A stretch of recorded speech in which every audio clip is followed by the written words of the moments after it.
So 450 degrees Fahrenheit guys, the temperature.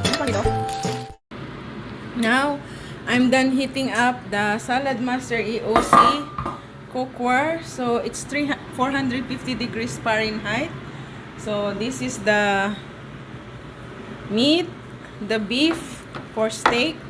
So medium rare is 5 minutes, well done 8 minutes. Time to put my one steak there.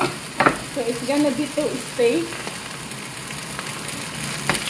marinated for 30 minutes guys.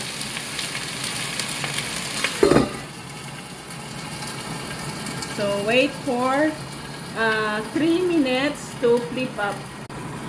Now it's time to flip up.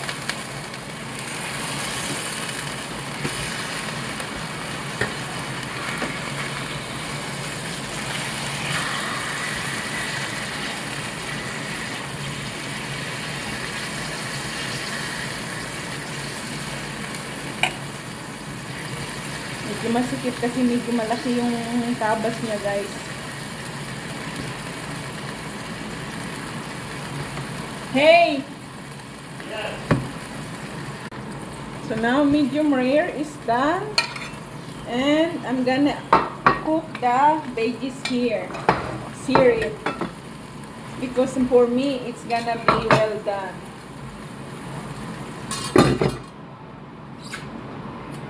Sarap. So yummy guys. So yummy the taste.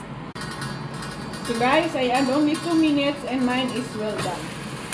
There you go, and the vegetables after 2 minutes guys are cooked already. So now we have the, well, I have a well done steaks and the vegetables are cooked already. So I'm gonna show you the vegetables. So it's sears. No need any oil to add. Now I'm gonna add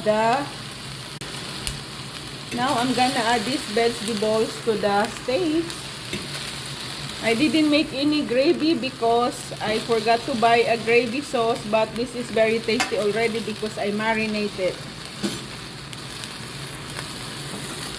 So this is my plate.